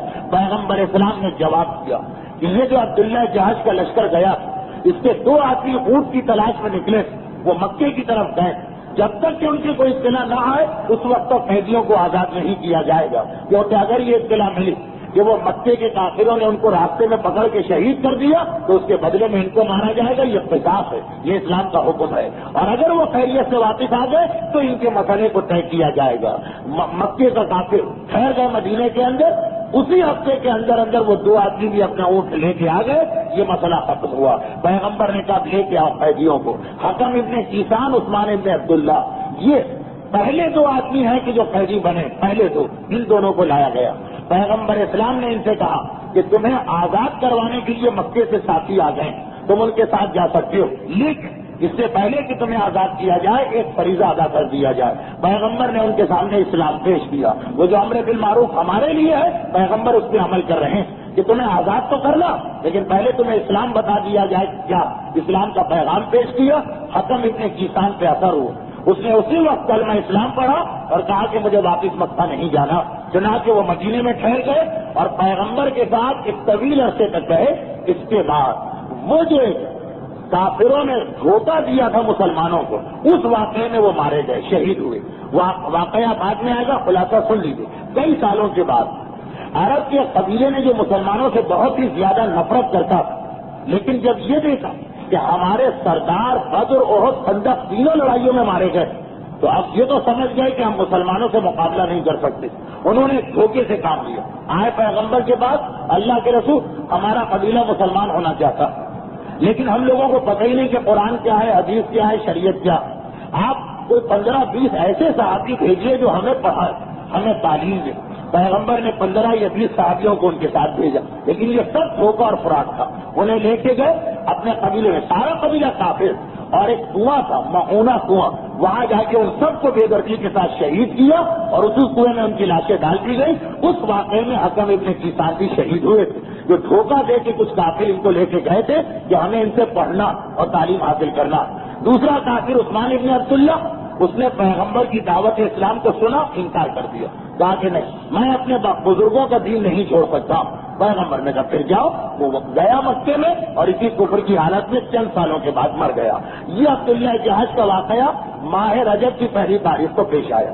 ابھی چند دن گزرے تھے، ایک اور اہم ترین واقعہ تاریخ اسلام کا پیش آ گیا۔ وہ واقعہ کیا تھا جس کا میں نے آدھا تذکرہ کر دیا، واقعی جملے کہ مسلسل تانا مل رہا تھا یہودیوں کی طرف کہ تم مسلمان بیچارے کتنے کمزور کہ اپنا قبلہ بھی تمہارے پاس موجود نہیں۔ مسلسل 16-17 مہینے سے یہ تانا سنا جا رہا، یہاں تک کہ رجب کا مہینہ آ گیا، 15 رجب کی تاریخ۔ اچھا، اب یہ جو واقعہ پیش آیا حرمت والے اور احترام والے مہینوں میں جنگ کا، اس کے نتیجے میں یہودیوں نے اپنی تانا بازی اور بڑھا دی، انہوں نے اور زیادہ مسلمانوں کو تانا دینا شروع کیا۔ چنانچہ پیغمبر اسلام بےچین، پیغمبر اسلام بےچین، پیغمبر اسلام کی خواہش یہی کہ وہ خانہ کعبہ جسے بنایا ہی قبلے کے لیے گیا، وہ ایک مرتبہ اس کے قبلہ ہونے کا اعلان ہو جائے، لیکن صرف اور صرف اس لیے کہ یہودی یہ نہ کہیں، بلکہ ایک مسئلہ ہے کہ یہ بھی صرف غلط ہے کہ یہودی یہ نہ کہیں کہ مسلمانوں سے ہمارا جھگڑا اس لیے شروع ہو کہ انہوں نے آتے ہی ہر چیز میں اپنے آپ کو الگ کر لیا، ورنہ اگر وہ ہم سے پیار محبت سے بات کرتے تو آدم سے موسیٰ تک ہم بھی مانتے ہیں، وہ بھی مانتے ہیں، آگے بھی مصالحت ہو جاتی۔ یہودیوں کو تانا دینے کا اور اعتراض کرنے کا موقع نہ ملے، اسی لیے بیت المقدس کو شروع میں قبلہ رکھا گیا تاکہ یہودی نہ کہیں کہ بھائی ہمارا اور مسلمانوں کا جھگڑا ان کی غلطی سے ہوا، ہم کیا کریں، وہ آدمی خود ہی اپنی کے لیے کی مسجد علیحدہ کر رہا، نہیں یہودیوں کو یہ کہنے کا موقع نہ ملے۔ پروردگار شروع کے مسلمانوں کو حکم دیا کہ حتی الامکان انہی باتوں پہ عمل کرو کہ جو یہودیوں کے مذہب میں رائج ہیں اور صحیح باتیں جو حضرت موسیٰ لے کے آئے تھے۔ مثلاً آپ کو یاد ہوگا پچھلے سال کی 64ویں تقریب، عاشورے کا روزہ یہودی رکھتے تھے۔ اچھا، مکے کے اندر تو یہودی نہیں تھے، وہاں کوئی مسئلہ نہیں، مدینے میں جو مسلمان پہنچے تو ایک مرتبہ یہودیوں نے عاشورے کا روزہ رکھا، مسلمانوں کو تانا دیا کہ تم بہت کہتے رہتے ہو موسیٰ موسیٰ موسیٰ کلیم اللہ ہمارے نبی، لیکن دیکھو یہ عاشورے کا روزہ جناب موسیٰ رکھتے تھے اور تم نہیں رکھتے۔ مسلمانوں نے آ کے کہا اللہ کے رسول یہودی یہ کہہ رہے ہیں۔ پیغمبر نے کہا اگر شریعت کے اندر یہ عاشورے کا روزہ نہیں تھا، ابھی تک تو روزوں کا حکم ہی نہیں آیا، لیکن چلو یہ حضرت موسیٰ کی سنت ہے، چلو تم بھی رکھ لو۔ تو ابتدائی پہلا سال جو تھا مسلمانوں کو عاشورے کا روزہ رکھوایا گیا، صرف اس لیے کہ یہودی یہ نہ کہیں کہ تم حضرت موسیٰ کا نام لے رہے ان کی بات نہیں مان رہے. لیکن جب یہ روزہ رکھنے کے بعد بجائے اس کے کہ یہودی کوئی بات سمجھتے الٹا تانا دینے لگے کہ دیکھو ان کے پاس تو کچھ نماز روزہ ہی نہیں ہے، جو ہمارا ہے وہی یہ چھین چھین کے لے جا رہے ہیں، وہی چوری کر کر کے لے جا رہے ہیں. تو پیغمبر نے ان مسلمانوں کو جو یہ کہتے ہوئے آئے تھے کہ اللہ کے رسول یہودیوں کا تانا نہیں سنا جا رہا، ان کو کہا کہ دیکھو یہ وجہ سنا کہ اب عاشورے کا روزہ کینسل، اللہ تمہارے لیے روزوں کا الگ مہینہ بنانے والا، اور وہ آئے گا آگے چل کر رمضان. ابھی تو رجب کے حالات. اسی طرح قبلے کا مسئلہ کہ یہودی قبلے کی طرف رخ کر کے نماز پڑھ رہے ہیں، بیت المقدس کو سمجھ کے چلو تم بھی اسی طرف نماز پڑھو. لیکن بجائے اس کے کہ فائدہ ہو یہودی اس بات کو مانے کہ دیکھو مسلمان ہمارا اتنا خیال کر رہے ہیں. کبھی ایسا بھی تو ہوتا ہے نا کہ آپ کسی کا خیال کرنے جائیں، آپ اس کے عقائد کا احترام کریں، آپ یہ کوشش کریں اس کے جذبات کو ٹھیس نہ پہنچے، آپ اپنی طرف سے کوئی غلط بات نہ کریں، اور بجائے اس کے کہ وہ یہ آپ کی تعریف کرے، آپ کا احترام کرے کہ بھائی کتنا اچھا آدمی ہے ہمارا، کتنا خیال کر رہا، اس کے بجائے وہ الٹا یہ سمجھے کہ آپ دب گئے، وہ یہ سمجھے کہ آپ کمزور پڑ گئے، وہ یہ سمجھے کہ آپ میں لڑنے کی طاقت نہیں. نہج البلاغہ میں جو مولا کی نصیحت ہے امام حسن کے نام کے حسن بیٹا، یاد رکھو کہ معاف کرنے میں عظمت. جب بھی خطا کار تمہارے پاس آئے، ظالم تمہارے پاس آئے، معافی مانگے معاف کر دو، لیکن خبردار کسی ایسے کو معاف نہ کرنا جو معافی کو تمہاری کمزوری سمجھ لے، اور معاف کرنے کے نتیجے میں وہ تم پر اور زیادہ ظلم یہ سمجھ کے شروع کر دے کہ تم کمزور تھے اس لیے تم نے اس کو نظر انداز کیا. تو یہ بھی ایک چیز کہ بعض اوقات انسان کو جھکنے کا اور دوسرے کی بات ماننے کا اور معاف کرنے کا حکم نہیں. وہ جو حدیث ہے اب تکبر و محل متکبر کی عبادت، اسلام میں کتنا حکم کہ ہر ایک سے جھک کے ملو، لیکن اگر ایک آدمی ہے بہت ہی مغرور، اپنی دولت پر، اپنی طاقت پر، اپنے عہدے کا غرور کر رہا، ہم اس سے جھک کے ملتے ہیں تو بجائے اس سے کہ وہ یہ سمجھے کہ ہم اللہ کا حکم مان رہے ہیں، وہ سمجھتا میرے پیسے کی وجہ سے دب رہا، میرے عہدے کی وجہ سے دب رہا. معصوم کی حدیث ہے تکبر و محل متکبر کی عبادت. مغرور آدمی کے سامنے تم بھی اکڑ کے بیٹھو یہ ایک عبادت، اس کے سامنے ہاں غریب آدمی ہے، بے طرح کمزور آدمی ہے، اس سے جتنا جھک کے ملو وہ عبادت. تو کبھی کبھار ایک مرحلہ یہ آتا، اور یہ صرف کتابی بات نہیں، آپ عملی دنیا میں بھی دیکھیں کہ اگر کبھی آپ کسی کا خیال کرنے جائیں تو کچھ ایسے لوگ ہیں جو مان لیتے ہیں آپ کی بات کہ بھائی بہت شریف آدمی، کتنا اس نے ہمارا خیال کیا، کتنا لحاظ کیا. اور کچھ ایسے شیطانی آدمی ہوتے ہیں کہ اور زیادہ اکڑ جاتے ہیں، آپ کو کمزور سمجھ کے اپنے مظالم اور بڑھا دیتے ہیں. پھر وہاں پہ مقابلے کا حکم، پھر ڈٹ جاؤ ان کے سامنے، پھر ان کا مقابلہ کرو برابر کے ساتھ. یہ بھی ایک وجہ ہے کہ وہ عراق جس کی خواہش یہ ہے کہ دنیا کے تمام مظلوم انسان ایک دوسرے کے قریب آئے، لیکن جب متکبر اقوام عراق کی صورت میں اور عراق کے سرپرستوں کی صورت میں سامنے آ گئی تو پورا مقابلہ کرنا، ان کو بتا دینا کہ ہمارا جھکنا کمزوری اور ناطاقتی کی وجہ سے نہیں. اور یہ پیغمبر کی سیرت کا سبق ہے کہ دیکھو عاشورے کا روزہ تک رکھوا دیا پیغمبر نے کہ یہودی یہ نہ سمجھے کہ یہ نیا دین تو صرف ہمارے طاقت کے لیے اور ہمیں ختم کرنے کے لیے آیا، یعنی ہم سے ہر جگہ لڑنا ہے مسلمانوں کو، نہیں چلو رکھ لو روزہ. لیکن جب دیکھا کہ بجائے اس کے کہ یہودی پسند کرے ناراض ہو گئے، پیغمبر نے کہا چھوڑو اب ان کی بات، بیت المقدس کی جانب رخ کر کے نماز پڑھو. لیکن جب یہ دیکھا کہ بجائے اس کے کہ یہودی اس سے یہ اثر لیں کہ بھائی یہ مسلمان ہمارا کتنا خیال کر رہے ہیں، کتنا لحاظ کر رہے ہیں، وہ اور اکڑ گئے کہ جی تمہارے پاس کوئی قبلہ ہی نہیں ہے اس لیے مجبور ہو کے ہمارے پاس آئے. پیغمبر نے کہا ٹھیک ہے اب ہمیں قبلہ بدلنا، لیکن کس سے کہا؟ مسلمانوں سے نہیں کہا بلکہ سیدھا اللہ سے کہا. قد نرى تقلب وجهك، اے رسول، سورہ بقرہ کی آیت نمبر 143، قد نرى تقلب وجهك الى السماء، یا قد نرى تقلب وجهك في السماء فلنولينك قبلة ترضاها. قرآن کی آیت ہے، اے حبیب ہم دیکھ رہے ہیں تم راتوں کو اٹھ کے آتے ہو اور آسمان کی جانب دیکھتے رہتے ہو کہ کب وحی آتی ہے قبلہ بدلنے کا حکم آتا.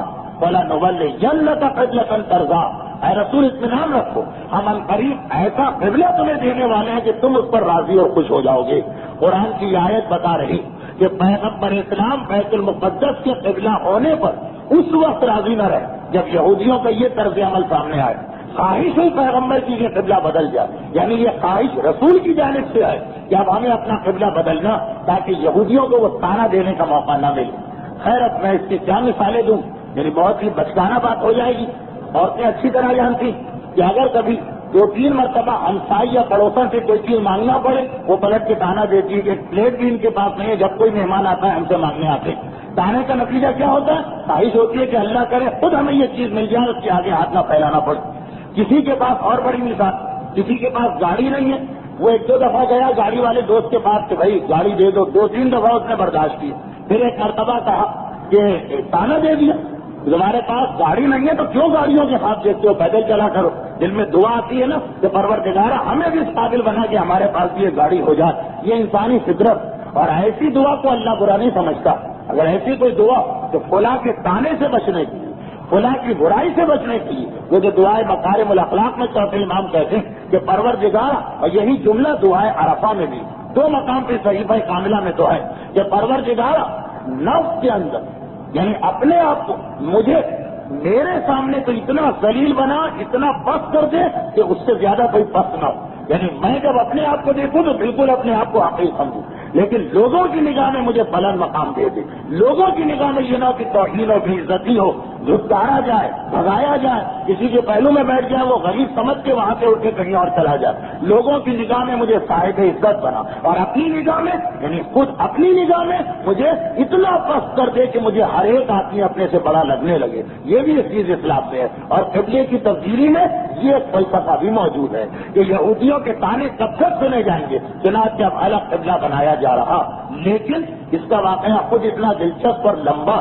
خصوصاً جو ابھی حال ہی میں سائنسی تحقیق ہوئی، اس سے ایجاد رسالت ہمارے سامنے آ رہا، وہ سب کی تفصیل بیان کرنے کا وقت نہیں رہا، اور ویسے بھی تقریر کا وقت پورا ہو گیا۔ اس اعتبار سے قبلے کے مسئلے سے ہماری گفتگو آئندہ شروع ہوگی۔ ترتیب ذہن میں رکھیے گا کہ جماعت الثانی کے آخر اور رجب کی شروع میں عبداللہ جہاز کا واقعہ پیش آیا، اسی رجب کی 15 تاریخ کو قبلے کا واقعہ پیش آیا، اور رجب کے 2 مہینے کے بعد رمضان میں بدر کی لڑائی پیش آئی۔ یہ 2 چیزیں ہماری آئندہ تقریر کا عنوان بنے گی، جو سیرت رسول کے سلسلے میں 67ویں گفتگو ہوگی۔ آج 66ویں تقریر اس منزل پہ اختتام کو پہنچ رہی، اس مقام پہ اختتام کو پہنچ رہی ہے کہ یہودیوں کے تانے مسلمانوں کے لیے ناقابل برداشت ہو رہے ہیں، خصوصاً اس پیغمبر کے لیے جسے پتا کہ اصلی قبلہ تو کعبہ۔ البتہ ابھی آپ سنیں گے آئندہ تقریر کہ پہلے یہودی یہ تانا دے رہے تھے کہ تمہارے پاس کوئی قبلہ نہیں، اور جب ان کا مسلمانوں نے الگ قبلہ بنایا، یعنی اللہ نے بنایا مسلمانوں کا الگ قبلہ، تو یہودیوں نے دوسرا تانا دیا کہ اگر یہ قبلہ صحیح تو آج تک جو نمازیں پڑھی وہ کہاں گئی، اگر بیت المقدس کعبہ صحیح ہے تو بیت المقدس کو باطل مانو، وہ صحیح تھا تو اس کو باطل مانو، ایک نیا تانا بن گیا۔ اور اسی مقام پر وہ درس ہمارے سامنے آتا ہے معصوم کا کہ ہر الزام لگانے والے کے الزام کا جواب دینے کی کوشش نہ کرو، دنیا کو کبھی چین نہیں آئے گا، تم جس طرح سے ان کی بات مانو گے ان کے اعتراضات باقی رہیں گے۔ جب بیت المقدس قبلہ تھا تو اعتراض، کعبہ قبلہ بنا تو اعتراض، البتہ اس اعتراض کا جواب کیا دیا مسلمانوں نے، بہت ہی بہترین جواب ہے جو ہر مومن کی زبان پہ آنا چاہیے، وہ انشاءاللہ سب آئندہ آئے گی تقریر، سب آئندہ تقریر کا عنوان بنے گا، اس لیے کہ آج وقت اتنی تیزی سے گزر گیا کہ اب ان باتوں کو بیان کرنے کا مقصد یہ ہے کہ بات کو اور الجھا دیا جائے۔ چنانچہ ماہ رجب، اب یہ دوسرا سال شروع ہو چکا ہے، دوسرے سال کے ماہ رجب سے لے کے رمضان تک کے واقعات جس میں بدر کی لڑائی بھی شامل ہے، ہماری آنے والی تقریر کا عنوان ہے۔ آج تو بات یہاں پہنچ کے ختم ہو گئی، لیکن پہلی تقریر کی وجہ میں نے کچھ وقت آپ کا زیادہ لے لیا، لیکن جو مسائل فقہ ان کا وقت کم ہونے کے باوجود مسئلہ میں ضرور بتاؤں گا تاکہ پہلے دن ہی سے یہ غلطی نہ ہو کہ اگر کبھی تقریر لمبی ہو جائے تو مسائل کو نظر انداز کیا جائے، جو کہ اہم ترین حصہ ہے، مسائل کی اہمیت کم نہیں، لیکن وقت کیونکہ کم ہے اس اعتبار سے ایک ہی مسئلہ آپ کے سامنے آئے گا، اور جو مسئلہ میں بیان کر رہا ہوں اس کے لیے پہلے سے میں معذرت طلب کروں کہ یہ مسئلہ بہت زیادہ آج کل مجھے بیان کرنا پڑ رہا، مختلف جگہوں پہ مختلف دروس ہیں۔ ابھی 1.5 ہفتے پہلے جو حسینی تعبد کمیٹی میں جمعے کا درس ہے اس میں بھی یہ مسئلہ آ چکا، لیکن کیونکہ مسئلہ اتنا اہم ہے اس لیے اسے صرف یہ سوچ کے بیان کرنا پڑ رہا کہ اگر اس مجمع میں 50% مسئلہ سنے ہوئے تو 50% وہ لوگ ہیں جنہوں نے مسئلہ نہیں سنا، اور عامت البلوہ مسئلہ یعنی واقعان لوگوں نے اس مسئلے کو بہت زیادہ اہم بنا لیا۔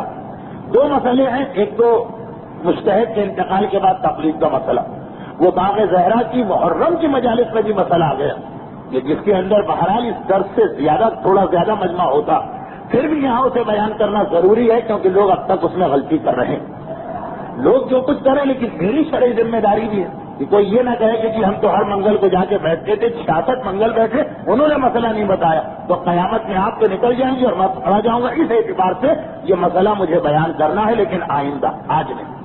آج مسئلہ آ رہا ہے اس کا کہ جس کی مجھے پتہ نہیں شاید یہ اسکیم ختم ہونے والی، کیونکہ کسی اشتہار میں آخری قرآن اندازی کے الفاظ میرے سامنے سے گزرے، توجہ سے تو میں پڑھتا نہیں ہوں، اس لیے مجھے نہیں پتا کہ آخری قرآن اندازی سے کیا مراد ہے، لیکن بہرحال اگر یہ اسکیم ختم بھی ہو جائے تب بھی مستقبل قریب میں دوبارہ یہ اسکیم سامنے آئے گی نام بدل کے۔ مسئلہ سن لیجیے، سیور ٹکٹ کے نام سے جو آج کل اسکیم نکلی ہے، اس کا مسئلہ تو یہ مسئلہ سیور ٹکٹ کی اسکیم کا نہیں، یہ مسئلہ در حقیقت جوئے کی ایسی تمام اسکیموں کا ہے کہ جس کے اندر آپ پیسے خرچ کر کے ٹکٹ خریدیں، پیسے خرچ کر کے ٹکٹ خریدیں، ٹکٹ خریدنے والوں میں سے کچھ کا نمبر نکلے، جن کا نمبر نکلا ان کو انعام مل گیا، جن کا نمبر نہیں نکلا ان کے اصل پیسے بھی ضائع ہو گئے۔ یہ اس کا کیا شرعی مسئلہ؟ اب یہ پرائز بانڈ اس سے نکل گیا، کیونکہ پرائز بانڈ میں انعام نہ نکلے تب بھی آپ کے پیسے محفوظ۔ پرائز بانڈ آج جو میں مسئلہ بتا رہا ہوں اس میں پرائز بانڈ نہیں، لیکن اس کا مطلب یہ نہیں کہ پرائز بانڈ حلال ہے، اس کا الگ مسئلہ ہے، وہ کبھی اور سن لیجیے گا اور آپ اس سے پہلے سن بھی چکے۔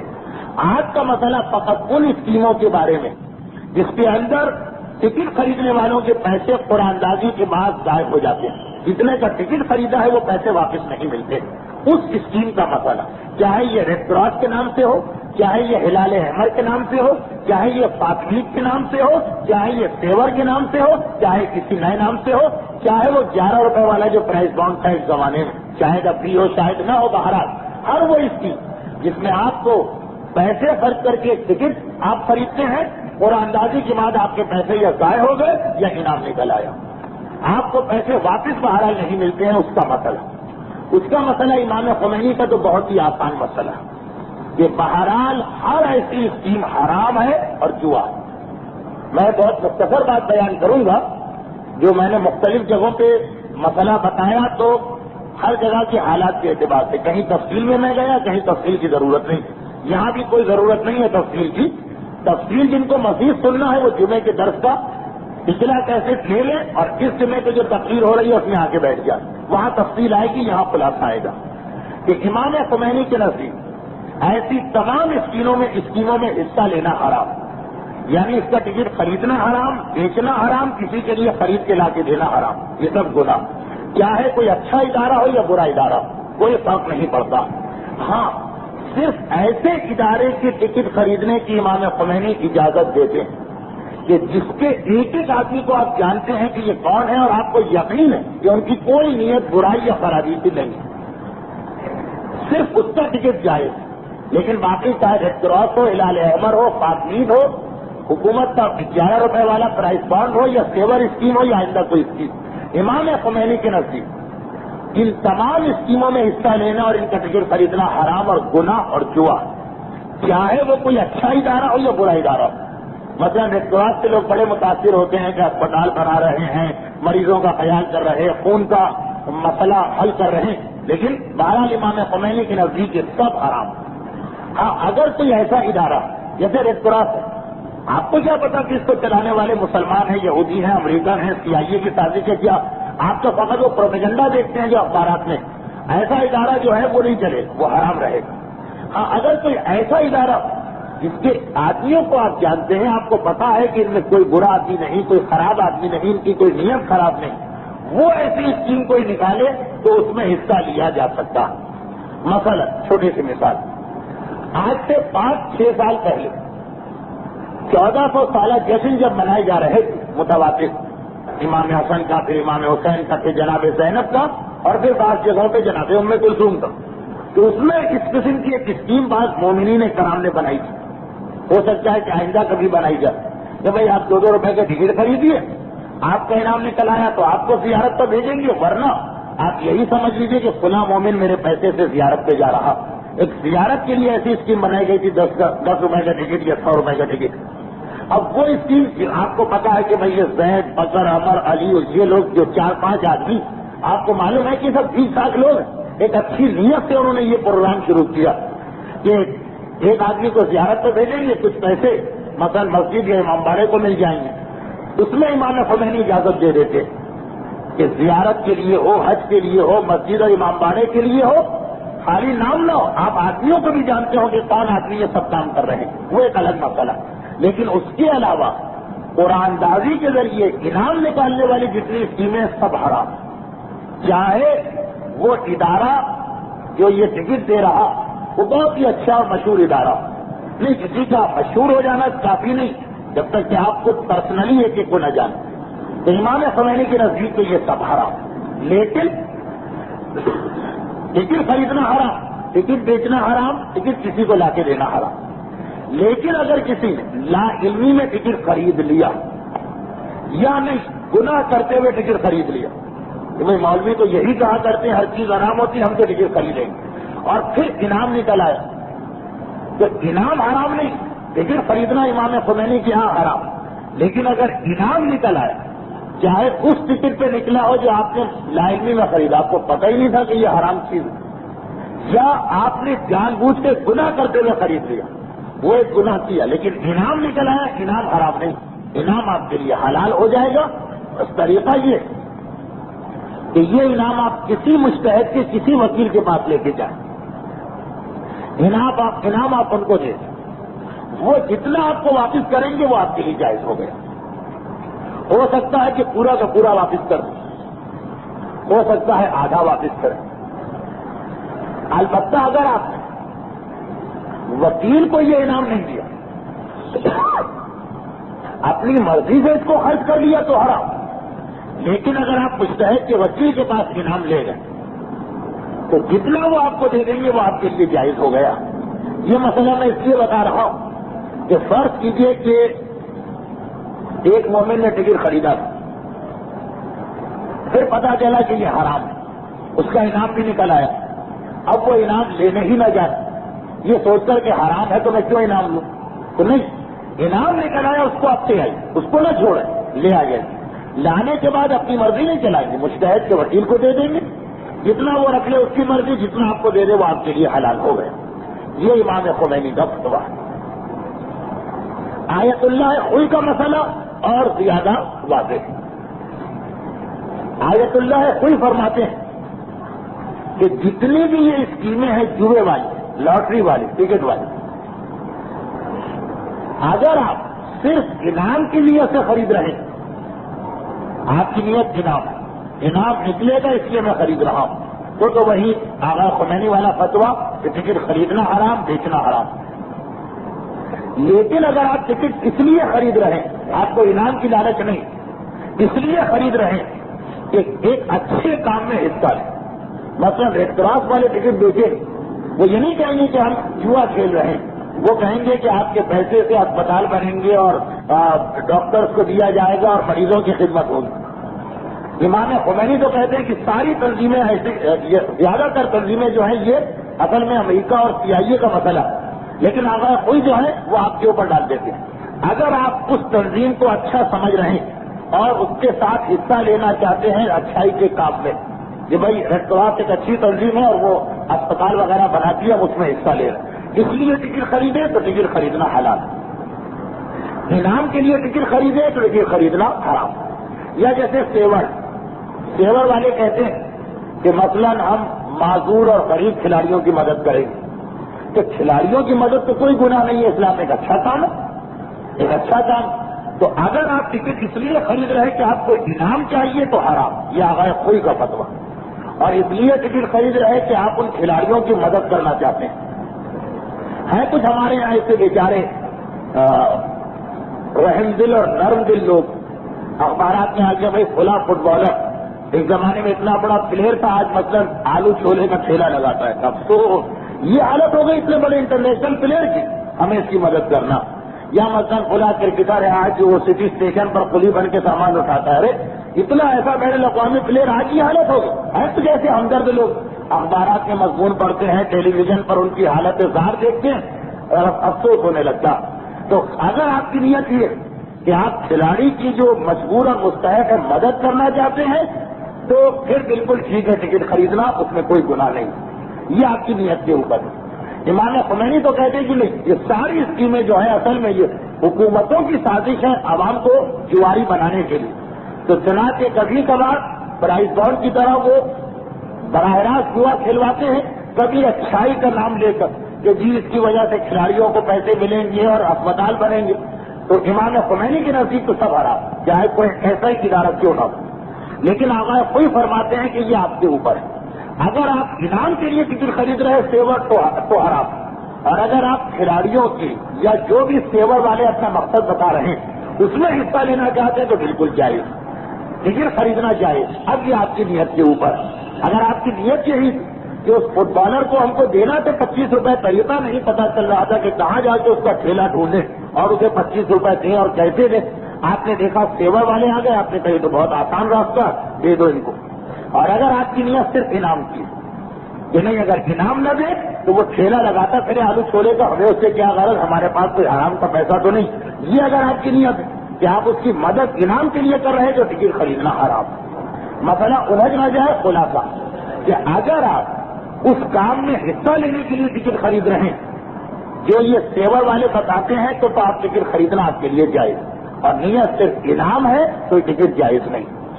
لیکن اگر آپ کا انعام نکل آیا، یہ ہمارا کوئی کا بھی فتویٰ وہی ہو گیا جو امام خمینی کا، اگر آپ کا انعام نکل آیا، چاہے آپ نے جائز ٹکٹ خریدا ہو یا حرام خریدا ہو، انعام اگر نکل آیا وہ وکیل کے پاس لے جانا پڑے گا. آپ انعام کے مالک نہیں. انعام چھوڑیے بھی نہیں، فرض کیجئے کہ آپ نے گناہ کرتے ہوئے ٹکٹ خرید لیا، پھر انعام نکل آیا، آپ نے توبہ کر لی کہ نہیں بھائی مجھے حرام پیسہ نہیں لینا، میں لینے نہیں جاؤں گا. نہیں، انعام ضرور لی، اور پھر یہ انعام لا کے وہی جو امام خمینی نے بتایا وکیل کو دے دے مجتہد کے، وہ جیسا چاہے آپ کو واپس کرے، وہ آپ کے لیے حلال ہو گیا. البتہ آدھا تو آپ کو ہمیشہ واپس ملے گا، یہ تو یقینی بات، آدھا تو ملے گا. اتنا نہ گھبرائیے کہ ایک جوا تو وہ تھا اور ایک جوا یہ کہ لے کے جا رہے ہیں وکیل کے پاس، پتہ نہیں کچھ ملے پتہ نہیں کچھ نہ ملے. نہیں، اس میں آدھا تو آپ کو ضرور ملے گا، یہ تو یقین. لیکن یہ ہو سکتا ہے کہ آدھے سے بھی زیادہ آپ کو مل جائے. تو دونوں مجتہدین اس پر تو متفق ہیں کہ جب انعام آپ کا نکل آئے تو انعام کو ضرور لیجیے، انعام کو نہ چھوڑیے. انعام لے کے آئیے، چاہے آپ نے ٹکٹ حلال خریدا یا حرام خریدا وہ ایک الگ چیز، اور انعام لا کے وکیل کے پاس لے جائیے. کم از کم آدھے کی تو گارنٹی ہے کہ آپ کو ملنے والا ہے، پھر وکیل کی مرضی. اگر آدھے سے کچھ زیادہ بھی دے دے یا پورا کا پورا آپ کو دے دے تب سارا کا سارا آپ کے لیے حلال ہو جائے گا. انعام کے لیے دونوں کا ایک ہی مسئلہ ہے. ٹکٹ خریدنے میں فرق ہے کہ امام خمینی کے نزدیک ٹکٹ خریدنا بالکل حرام، آپ کے نزدیک آپ کی نیت حصہ لینا ہے نیکی کے کام میں تو آپ ٹکٹ خرید سکتے ہیں، کوئی گناہ نہیں. اور اگر صرف انعام چاہیے تو کوئی کہیں ابھی ٹکٹ کا خریدنا حرام ہو گیا. اس کے ساتھ یہ مسئلہ ختم ہوا. لیکن ایک آخری بات میں کہہ دوں کہ امام خمینی تو ہر انعام کے بارے میں کہتے ہیں کہ وکیل کے پاس جاؤ. کوئی اس انعام کے بارے میں کہتے ہیں جو گورنمنٹ کی اسکیم میں نکلے. لیکن اگر پرائیویٹ ادارے کی اسکیم میں انعام نکل آئے تو آغاز کوئی کے نزدیک وکیل کے پاس جانے کی ضرورت بھی نہیں ہے، سارا انعام آپ کے لیے حلال ہو گیا. سیور کیونکہ گورنمنٹ یا سیمی گورنمنٹ ادارہ، اس میں اگر انعام نکل جائے تو آپ کو وکیل کے پاس جانا پڑے گا. لیکن فاطمید یا ہلال احمر میں اگر انعام نکل آئے تو پھر وہ سارا کا سارا آپ کے لیے حلال ہے. چاہے ٹکٹ آپ نے غلط نیت سے بھی خریدا اس کا گناہ ملے گا، لیکن پیسہ آپ کے لیے حلال ہوگا. اس کے ساتھ ہی آج جو مسائل فقہ مجھے بیان کرنا تھا ان کا وقت بھی پورا ہو گیا. ان لوگوں کے لیے کہ جو اس پروگرام کے اس درس کے نوعیت کو نہیں سمجھتے ہیں، 1 منٹ آخر میں بتا دوں. سارے ثواب کی بہت سی مجالس، کبھی ولادت شہادت کی محفلیں اور مجلسیں ہمارے اس پروگرام میں شامل ہو جائیں. لیکن چاہے سوئم کی مجلس ہو، چہلم کی مجلس ہو، کوئی جشن ولادت ہو یا مجلس شہادت، ہمارا موضوع سیرت رسول رہے گا. 55 منٹ سے لے کے 70 منٹ کی تقریر ہوا کرے گی موقع محل کے اعتبار سے کہ کون سا واقعہ بیان ہو رہا. 10 منٹ سے 20 منٹ کے مسائل فقہ بیان کیے جائیں گے، یہ ہر تقریر میں لازم. پھر اگر کوئی مجلس ہے تو آخر کے 2 منٹ کے مسائل. 9:05 سے یہ ہر منگل کو رجب کے آخر تک یہ سلسلہ چلے گا. 9:05 اس کا وقت ہے اور 10:30 کے قریب یہ درس ختم ہوا کرے گا. یہ میں اس لیے بتا رہا ہوں کہ بہت سے لوگ پہلی تقریر کے اندر غلط فہمی یا دھوکے میں آ جاتے ہیں اور ان کو یہ پتہ ہی نہیں چلتا ہے کہ ہر منگل کو ہم کو یہ دھوکہ دیا جائے گا. تو بہرحال یہ یہاں کا سلسلہ ہے. یہ سمجھ کے آئیے کہ خالی تاریخ سننے کو ملے گی. تاریخ میں صرف سیرت رسول خدا وہ بھی ایک ترتیب کے ساتھ واقعات آگے بڑھ رہے ہیں. مسائل ضرور آپ کو سننا پڑیں گے، ہر تقریر کے آخر میں چاہے جتنی ہی لمبی تقریر کیوں نہ ہو جائے. پروردگار اس ذکر رسول اور ذکر آل رسول کا واسطہ ہمیں سیرت رسول کے اتباع کی توفیق عطا فرما، ہمیں اس دنیا اور آخرت کے رسول و آل رسول کے ماننے والوں میں شامل فرما. پروردگار ہمیں ملت رسول ہی پر زندہ رہنے اور اسی ملت پر میدان قیامت میں اٹھنے اور موت پانے کی توفیق عطا فرما. اور پروردگار اس ذکر رسول کو مکمل انداز سے سننے کے لیے اسی رسول کے وارث و فرزند امام زمانہ کے ظہور میں تاجر فرما. ربنا تقبل منا انک انت السمیع العلیم. پورا ذکر رسول سن لیا، میں نے آپ کو زحمت نہیں دی، آخر میں زحمت بآواز بلند درود بھیجے محمد والے